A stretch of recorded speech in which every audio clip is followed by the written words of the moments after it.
दोस्तों, एक बार फिर आपका स्वागत है बस्तर डायरी में। और बस्तर डायरी के माध्यम से लगातार हम आपको बस्तर की प्रतिभाओं के बारे में, बस्तर की जानकारियाँ देते रहते हैं। और आज उसी बस्तर डायरी के अध्याय में एक नया अध्याय जुड़ने जा रहा है। हालांकि ये बस्तर की उपलब्धि नहीं है, लेकिन बस्तर में जो पदस्थ महिला है, पुलिसकर्मी है, जो कि बहुत अच्छे काम कर रहे हैं बस्तर के लिए, बस्तर को लेकर और बस्तर के लोगों को लेके। तो आज बस्तर डायरी में बस्तर डायरी में आए हैं और हैं। सबसे पहले तो आपका स्वागत है बस्तर डायरी में। बचपन था, क्या आपने बचपन से सोच रखा था कि आप पुलिस में आना चाहते हैं? नहीं, जब मैं छोटी थी तब जब स्कूल भी जाती थी तो मन में ये था कि जब भी आगे इन फ्यूचर में कुछ बनूं तो ऐसा बनूं कि हर कोई मुझे याद करे और लोगों के लिए कुछ कर सकूं। बट पर्टिकुलर पुलिस की लाइन में ही आना है, ऐसा मैंने नहीं सोचा था। तो किस तरीके से ये आपको लगा कि आपको, और मतलब किस तरीके से आप इस पुलिस विभाग में आए और कैसे आपने ज्वाइन किया, और क्या आगे मतलब कितनी परेशानियों का सामना आपको करना पड़ा?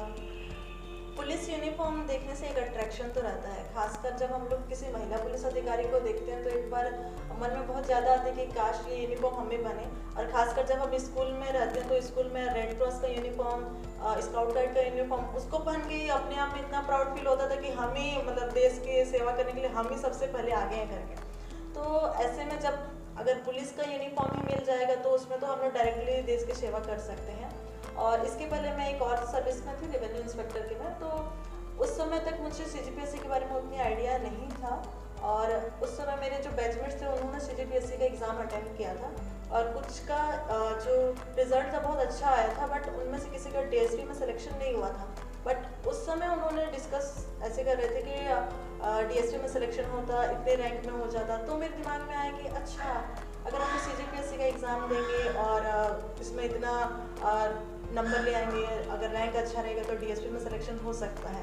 ये चीज़ मुझे वहाँ पता चली, क्योंकि उसके पहले जब मैं इंजीनियरिंग करी तो हमें ये आइडिया ही नहीं था कि हम इंजीनियरिंग फील्ड से भी आगे पुलिस में जा सकते हैं। मुझे ऐसा लगता है कि पुलिस के लिए अलग से ही कोई एजुकेशन, उसका पढ़ाई होता होगा।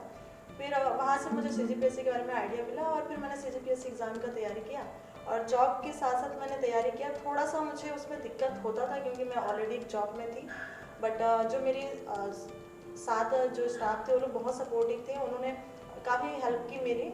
और मैं चूँकि रेवेन्यू इंस्पेक्टर में थी तो पटवारी लोग जो थे मेरे अंडर में, वो लोग भी सीजीपीएससी की तैयारी कर रहे थे, तो वो लोग भी मुझे थोड़ा गाइड करते थे और इसी से मैंने एग्ज़ाम दिया और हो गया मेरा सिलेक्शन। परिवार का कितना सपोर्ट रहा आपको यहाँ तक पहुँचने में? और जब आपका सिलेक्शन आपका जब हुआ, जैसे कि आपने बताया कि आप रेवेन्यू इंस्पेक्टर की पोस्ट पे थे, तो दोनों जॉब अलग हैं, तो कितना कठिन था, कितना मुश्किल था आपको यहाँ तक पहुँचकर और इस पुलिस की सेवा करना?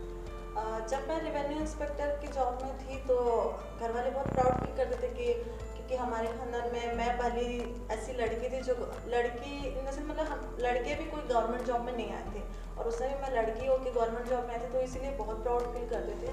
बट उस समय मेरी पोस्टिंग अंबिकापुर में थी, जो मेरे घर से करीबन 7-8 घंटे दूर, मतलब उतना लंबा रास्ता हम लोग को तय करके जाना पड़ता था, तो घर भी आना जाना कम होता था।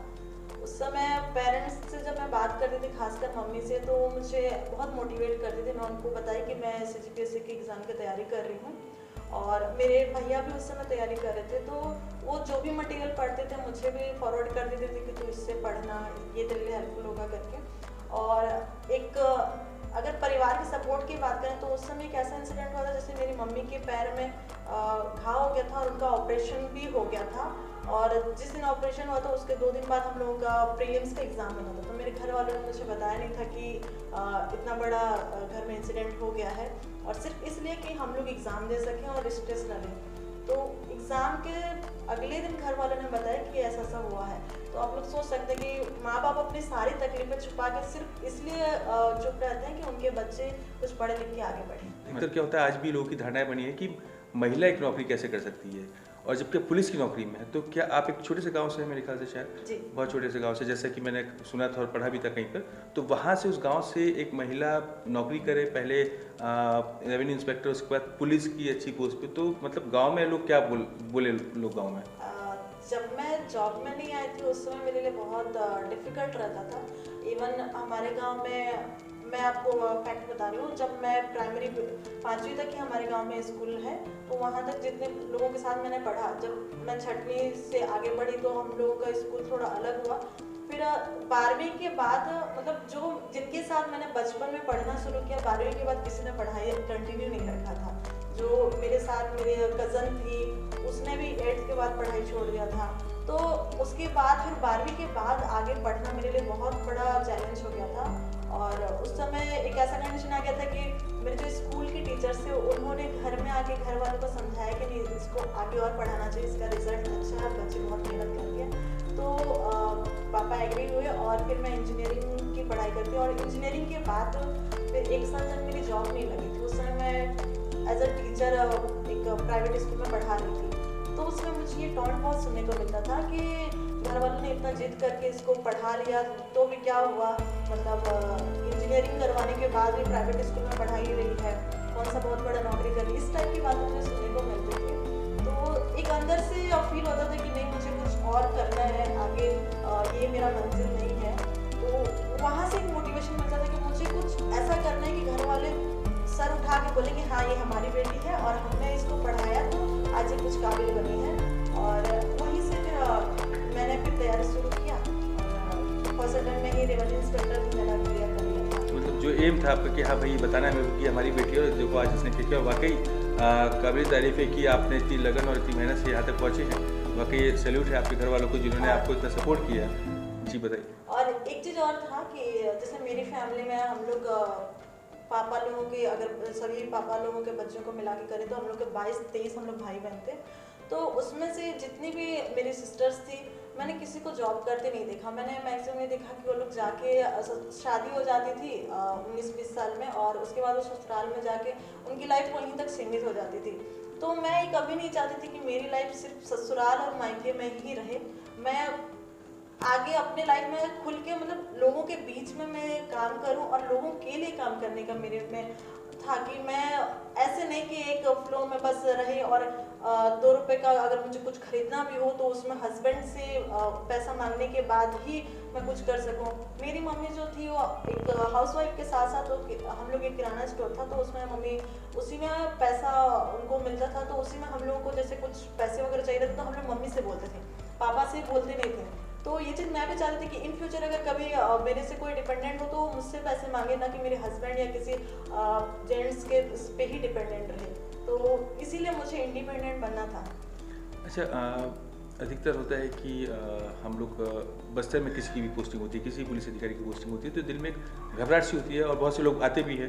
बहुत से लोगों का मैंने इंटरव्यू किया, अभी हाल फिलहाल में रायपुर में भी इंटरव्यू किया था, जगदलपुर भी इंटरव्यू किया, तो उन्होंने बताया कि बस्तर हमारी पहली चॉइस होती है और बस्तर में हम लोग आना चाहते हैं। फर्स्ट आपकी पोस्टिंग, पहली नौकरी लगी और नौकरी के बाद ही तुरंत आप बस्तर, जब आपको पोस्टिंग की लिस्ट मिली होगी, आपको ऑर्डर मिले होंगे, तो कैसा फील होगा कि बस्तर का नाम सुन के आपको?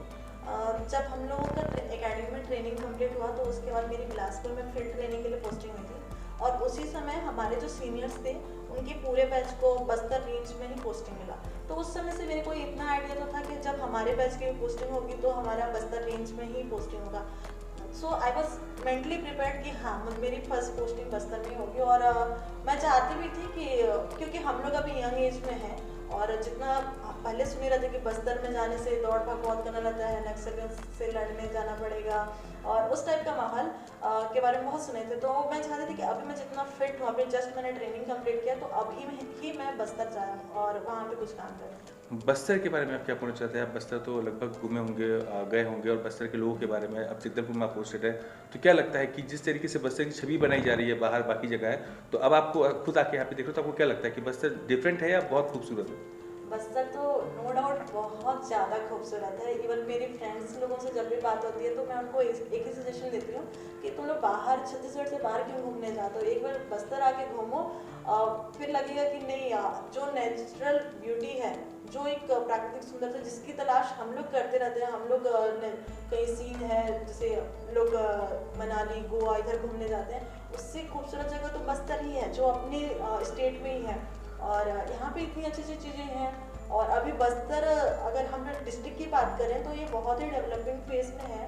2015-16 में मैं एक बार बस्तर आई थी, तो उस समय मैंने बस्तर को थोड़ा अलग स्वरूप में देखा था, और अब जब मैं आके देखी हूँ तो इसमें इतनी सारी डेवलपमेंट हो गई है, लोग इतने एजुकेट हो गए हैं, लोगों की सोच कितनी अच्छी है, यहाँ लोगों से मिलते हैं, उनसे बातचीत करते हैं, तो आई रियली प्राउड कि मुझे बस्तर में पोस्टिंग मिली है। अब जबकि बस्तर की बात निकली है तो आपकी पोस्टिंग है बस्तर में, और किस विभाग में आपकी पोस्ट है, और कैसे किस तरीके से आप उस काम को कंप्लीट करते हैं? मेरी posting anti human trafficking unit में हुई है, और चूँकि यहाँ पे मानव तस्करी की रोकथाम के संबंध में मेरा मेनली फोकस उसी में रहता है। लेकिन उसके साथ साथ यहाँ पुलिस अधीक्षक सर ने मुझे बहुत सारे चार्जेस दिए हैं, जैसे वरिष्ठ नागरिक का जो एक सेक्शन होता है जिसमें हम लोग वरिष्ठ नागरिकों के उनके गुड फेथ के लिए, उनकी भलाई के लिए काम करना, उनकी समस्याओं को सुनना, ये काम मुझे दिया। तो मुझे बहुत अच्छा लगता है कि मैं ऐसे लोगों के लिए काम कर पाती हूँ जिन मतलब उसमें से कई लोग ऐसे रहते हैं जिनके बच्चे उनको छोड़ दिए रहते हैं। तो मुझे बहुत प्राउड फील होता है कि ऐसे लोगों को मैं सर्व करती हूँ। और उसके साथ साथ मुझे 112 सर्विस का भी काम सुपरविजन के लिए दिया गया है, और 112 इमरजेंसी सर्विस है। मतलब आज की डेट में अगर किसी घर में कुछ भी होता है तो लोग पुलिस के पास जाने से पहले भी 112 में डायल करते हैं। तो आई एम वेरी लकी कि मुझे 112 में सर्विस करने को मिला है। और कंट्रोल रूम का मैं सुपरविजन करती हूँ, तो यहाँ पे जितनी चीज़ें होती हैं लॉ एंड ऑर्डर वगैरह में जो भी सिचुएशन होता है उसमें भी मेरी ड्यूटी लगाई जाती है, तो वो अच्छा लगता है। और सबसे इम्पोर्टेंट, अगर हम किसी ज़िले में काम कर रहे हैं या हम अपनी सर्विस भी कर रहे हैं तो उसको सोशल मीडिया में कैसे रिप्रेजेंट करते हैं वो बहुत इंपॉर्टेंट टास्क हो जाता है, क्योंकि सभी लोग यहाँ फिजिकली प्रेजेंट नहीं हो पाते। लेकिन सोशल मीडिया ऐसा प्लेटफॉर्म होता है जिसके थ्रू लोग जो बाहर रहते हैं वो भी हमारे बारे में जानते हैं। तो यहाँ पे सोशल मीडिया जो बस्तर पुलिस का है उसको मैं हैंडल करती हूँ, तो मेरे लिए बहुत अच्छा लगता है। लगातार लोगों का कहना होता है कि भाई कोई भी अधिकारी है जो कोई बाहर से आता है या किसी और जगह से पोस्ट आके होता है तो उसको बस्तर पे एडजस्ट करने में काफ़ी टाइम लगता है। तो आपको लगभग कितना समय लगा इसको एडजस्ट होने में बस्तर में? मुझे नहीं लगता कि मुझे ज़्यादा समय लगा। मुझे यहाँ आए करीबन 8-9 महीने हो गए, लेकिन यहाँ स्टाफ इतने अच्छे थे, चूँकि यहाँ के additional SP OP Sharma sir, मैं उनके साथ पहले ही काम कर चुकी थी। तो जब मेरी यहाँ पोस्टिंग हुई तो सर ने पहले ही मैसेज कर दिया कि ये स्वागत है। तो एक अंदर से कॉन्फिडेंस आ गया कि हाँ यहाँ तो अपने लोग ही हैं। और जो यहाँ अभी एसएसपी सर हैं जितेंद्र सिंह मीणा सर, हम लोग जब एकेडमी में फर्स्ट टाइम ट्रेनिंग के लिए ज्वाइन किए थे तो सर ही हमारे एकेडमी इंचार्ज थे। तो ऐसा मुझे कभी फील ही नहीं होता मुझे यहाँ एडजस्ट करने में टाइम लगा। मैं शुरू फर्स्ट वीक में ही मैं एडजस्ट हो गई थी। हर किसी का एक मतलब एक समय होता है, एक प्राउड फील का मोमेंट होता है। ऐसा कुछ मोमेंट आपकी लाइफ में जो आज तक आपको याद हो कि उसको सोच के आपको लगता हो कि हाँ यार ये तो मेरे लिए प्राउड का था और ये बहुत अच्छा काम किया मैंने, ऐसा कुछ ऐसा लम्हा? हाँ, ऐसे बहुत सारे लम्हे हैं। चूँकि मेरे बिलासपुर में फील्ड ट्रेनिंग थी, वहाँ एसएसपी प्रशांत अग्रवाल सर थे, तो उन्होंने हमें बहुत सारी अपॉर्चुनिटी दी। तो उस समय बहुत सारे काम किए। जैसे ट्रैफिक में मैंने जितना काम किया, उस आज अगर रायपुर में अगर ट्रैफिक डिपार्टमेंट अगर बात करते हैं तो उसमें मेरा नाम लिया जाता है कि ललिता ने बहुत अच्छा ट्रैफिक में काम किया था। तो मुझे बहुत प्राउड फील होता है कि मैंने ट्रैफिक में अच्छा काम किया। और जब मैं रतनपुर में थाना प्रभारी थी तो उस समय मैंने थाने में 2 महीने के अपने टर्न पीरियड में बहुत सारे काम किए थे, जिसके लिए लोग आज भी फ़ोन करके अप्रिशिएट करते हैं। और उसमें सबसे मोस्ट एक जो मेमोरेबल पार्ट है कि एक व्यक्ति वहाँ फुटाघाट डैम बहुत फेमस है रतनपुर में, तो एक व्यक्ति वो फुटाघाट डैम में उसने जंप कर दिया था। तो ऐसी सिचुएशन थी कि उसको बचाना बहुत बड़ा टास्क हो गया था। शाम के 5:30-6 बजे के करीबन उसने जंप कर दिया था। और सिर्फ वहाँ पे जैसे अगर हम चित्रकूट में देखते हैं कि कैसे पानी की धारा बहती है, सेम वैसे ही पानी की धारा बह रही थी। और वो व्यक्ति सिर्फ एक झाड़ को पकड़ा हुआ था, एक पेड़ की झाड़ था, पेड़ भी नहीं बोल सकते, झाड़ टाइप ही था। और हम लोग जब उस वहाँ पे गए मौके में देखे तो पहले लगा इसको कैसे बचाएं, पानी का बहाव इतना तेज था, किसी भी डायरेक्शन से अगर रस्सी भी हम लोग देते थे तो रस्सी बीच में जाकर टूट जाती थी। वहाँ पे किसी सेफ्टी के लिए जितने डिपार्टमेंट रहते सभी डिपार्टमेंट वहाँ आके अपना जोर लगा रहे थे, लेकिन उसको बचाना पॉसिबल नहीं हो पा रहा था क्योंकि हमारी हेल्प उस तक पहुँच नहीं पा रही थी। और इनकेस अगर रस्सी वगैरह कुछ दें तो बीच में फंस जाएगा और उसको वहाँ से टूट के और उसकी जान को ज़्यादा रिस्क लग रहा था। फिर उस समय एसपी सर और आईजी सर के सपोर्ट से फिर ऐसा हुआ कि अगले दिन सुबह इंडियन एयरफोर्स की उनका जो चॉपर है वो आता और उससे रेस्क्यू कराने का हम लोगों का बना। लेकिन सुबह हमारा हेलीकॉप्टर आने वाला था और हम अभी रात के 9-10 बज गए थे, तब तक हम लोगों ने कुछ उसमें रेस्क्यू करने के लिए सक्सेस मिला नहीं था। तो एक बहुत बड़ा टास्क हो गया था कि उसको रात भर वहाँ पे कैसे बचा के रखें।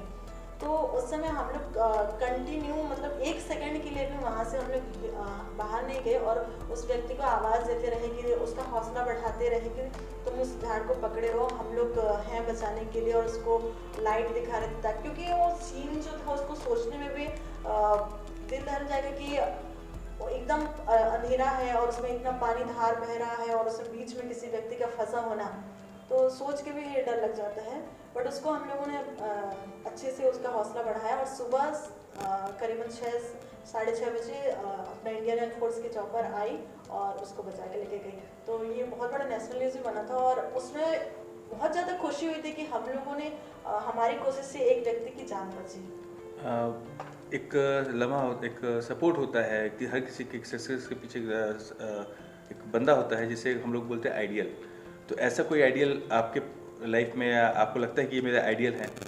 मेरी मम्मी मेरी आइडियल है। आपकी मम्मी, जैसा कि आपने बताया कि बहुत उन्होंने बलिदान देके उसके बाद भी आपको इस मुकाम तक आप पहुँचे, तो वाकई उन्हीं को आइडियल हो जाएगा। लेकिन क्वेश्चन था इसलिए मैंने पूछ लिया। हालांकि मेरी मम्मी एक बहुत, जैसे मैं गांव से बिलोंग करती हूँ, मेरी मम्मी भी एक बहुत छोटे से गांव से बिलोंग करती थी।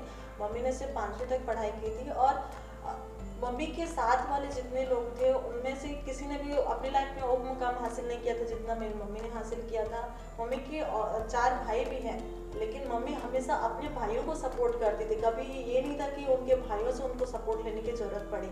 और हम लोग 5 भाई बहन हैं, मम्मी ने सबको पाल पोस के मतलब इतना बड़ा किया और सबको अपने पैरों में खड़े करवाना। और सबसे बड़ी बात, उन्होंने जो चीज़ें हमें सिखाई थी वो हमें हमेशा मोटिवेट करती हैं कि आप सही रहोगे तो आपके साथ, अगर भले ही शुरू में परेशानी आएगी लेकिन आगे जाके सब अच्छा होगा। तो उनकी ये बात मुझे हमेशा मोटिवेट करती है। अच्छा, अभी थोड़ा सा मेरे को एक सवाल अलग से थोड़ा सा हटके था कि देखा है मैंने यूट्यूब में आपका चैनल भी है, फेसबुक पे भी आपके बहुत सारे फॉलोअर्स हैं और देखता हूँ लगातार अधिकतर आप जो है लोगों को कानून के बारे में बताते रहते हैं। तो उसके पीछे क्या मोटिव है आपका?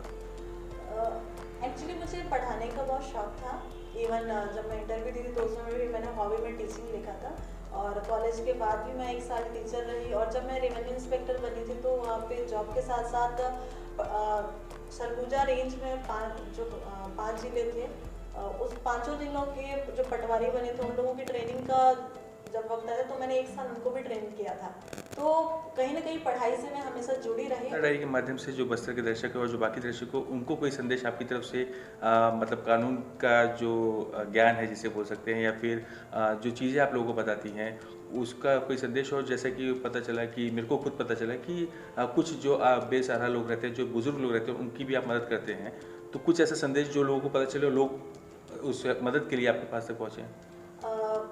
मैं आप सबसे एक बात कहना चाहूँगी कि अपने लिए तो हर कोई जीता है, कभी दूसरों के लिए भी जीना चाहिए। और जब मैंने फेसबुक में अकाउंट बनाया था, इवन जब मैं कॉलेज में थी तब मैंने वो टैगलाइन लिखा हुआ था, वो आज मुझे अचानक याद आ गया। तो वो लाइन मुझे हमेशा मोटिवेट करती है कि अपने लिए हम जी लेते हैं, लेकिन उसमें से अगर हम लोग 1-8 घंटा किसी के लिए निकाल लें तो उसमें किसी का बहुत ज़्यादा भला हो सकता है। और मेरी कोशिश रहती है कि मैं लोगों की हेल्प करूं और इसके लिए मैं फेसबुक में कई बार जैसे लोगों को कुछ रिक्वायरमेंट रहती है, मुझे फील होता है कि इनको मैं क्या, मेरे पास उतना नहीं रहता फंड कि मैं सारी हेल्प किसी के लिए कर लूँ। तो एक ग्रुप जितना हेल्प कर सकता है वो एक अकेला नहीं कर सकता, ये बात हर कोई मान सकता है। तो मैं लोगों को उसमें डाल दूँ कि यहाँ पे इसको ये नीड है, अगर आप उसकी हेल्प करना चाहते हैं तो कृपया मेरा मुझसे कांटेक्ट करें। तो इसलिए मैं अपना कांटेक्ट नंबर पब्लिकली शेयर कर देती हूँ कि किसी को अगर कुछ हेल्प करना हो तो उससे बता सकता है।